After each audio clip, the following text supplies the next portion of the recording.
Really Cool Dad here. Today we're going to go over some tips for what you're about to go through as an expecting father.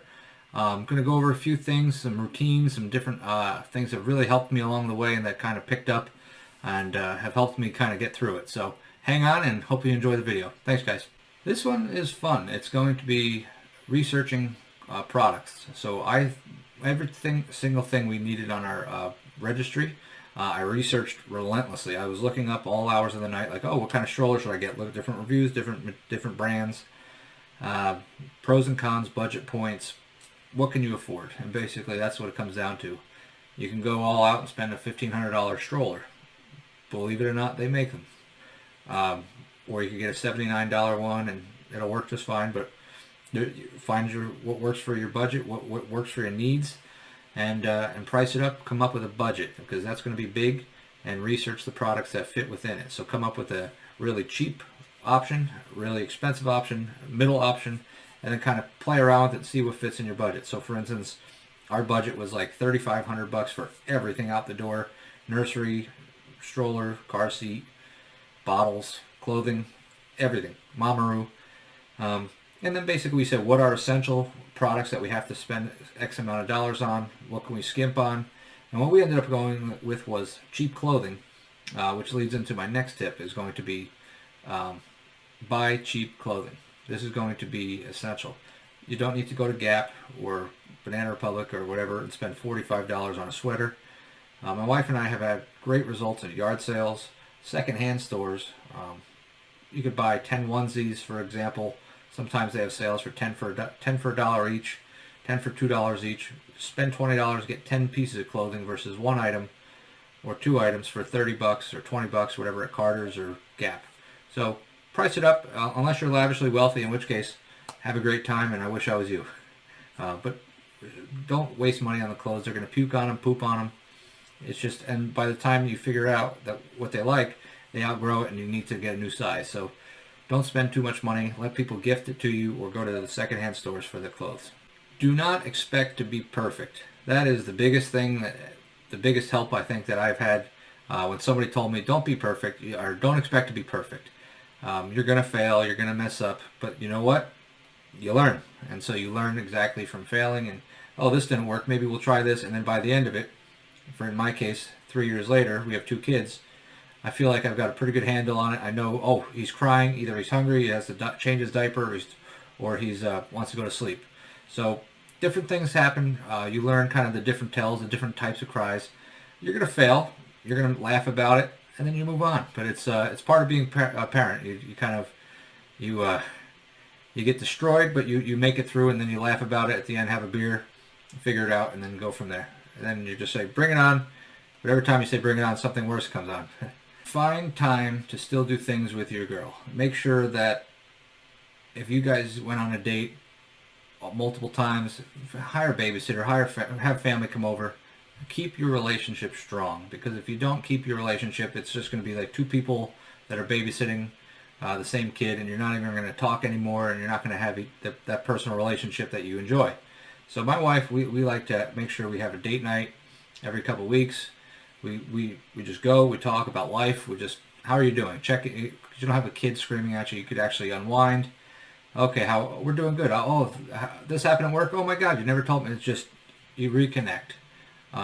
That's essential, because you hear all these times people have kids at 18 years old, they move out, and the parents look at each other and they get divorced because they're like, well, who the heck is this guy?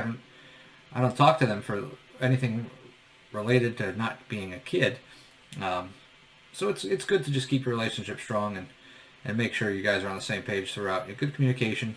So make sure you have time for each other. You make sure she's okay. You ask how she's doing, because she's going to be going through a lot as well. I think a routine is key. So we had a checklist. We kept a little clipboard. We wrote down every feeding, every diaper change, and you kind of see what time they do things on a pattern. And you'll learn. So a big routine. So we do the same thing every single day, the same hour, same bath time routine, bedtime, lunchtime, all of the above. We do the same exact thing daily. So now when it comes to bedtime, our sons, they know, 6:30 at night, we're going up for a bath. After the bath, we do a little reading. then they get put down, and they sleep through the night. They're well acclimated. They're good. But if we try to push them till 7 or 8 o'clock at night for bedtime, they're monsters. So it's better for them. It's better for you. Everyone knows what time they're waking up. They're gonna have breakfast. They're gonna do a little playtime, do a little lunchtime coming in, or craft time, and then goes into lunchtime. They take a little nap from 12 to 3. From 3 o'clock to 6 o'clock, you kind of hold on for dear life and make sure everyone doesn't kill each other because you're exhausted by that time in the day. And then you're getting ready for dinner around 5, 5:30.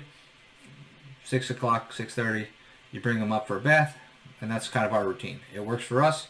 I know people that don't have a routine, and the kid's kind of cranky all the time, and some kids don't need naps, but you learn what works for them. You keep the same routine, because that way the kid has some structure, and they know exactly how their life is going, and it gives them a little more peace. Okay, so here's a good one. Do not change your life or routine. Everyone assumes, oh my goodness, I used to hike and travel and see the world. Now that we're having kids, I can't do that. That's a lie. The baby doesn't know how life is. Your job as a father is going to teach the baby how life works, how it works in your family. So if you travel all the time, you go to Yosemite, you're backpacking or camping, figure ways to do it. It will be harder, but it's doable. At 6 months, we took our son on a 22-hour road trip. It was miserable the first time, but we learned and we got through it. So it's just, don't change who you are, because it's going to affect your mental health if you're not going to be happy. So you will need to make sure your wife or girlfriend are doing the same things you used to do, and the baby will be there and will adapt. You just find out what works, and then you go from there. This one is essential. This one I believe in wholeheartedly. You need to divide and conquer. So if there's all these tasks that have to be done around your house, or the baby needs taken care of, divide and conquer. So I'll change the diaper, you make us lunch, or you make lunch and change the diaper. I'll go upstairs and fold the laundry, make the bed, do the laundry. I'll run out to the grocery store. I'll take the baby. Divide and conquer. Communicate, because if you're both staring at the child, taking care of them, it's really kind of wasting one of your time. So it's maximize your time, divide and conquer. Say, okay, here's what we have to do, who's going to do it, when we're going to do it, and make sure you get it done, because otherwise you're going to be up till midnight trying to take care of all the chores throughout the day, and you're going to be exhausted. Another one is when the baby is sleeping, maybe one of you sleep while the other goes out and takes care of some errands around, or runs some errands around the house, and just do some things. But divide and conquer. Your partner's in this, and you got to get through it together. Otherwise, you're going to go nuts. My final tip would be whatever kind of parent you want your kid to look back and remember you as. So that's kind of the end-all be-all. You could look at all these tips, tricks, and at the end of the day, if your kid looks back, they're happy, they were loved, that's all that matters. So take that with a grain of salt. Go into that. That's how you want to be a parent. You're going to do every bit you can. Be there for them, love them. Things are going to go wrong, but you know what? At the end of the day, they love you unconditionally. So thanks, guys. That's all the tips I got. I'm sure you have some others. Add them in the comments below. And thanks again. Talk to you later. Bye-bye.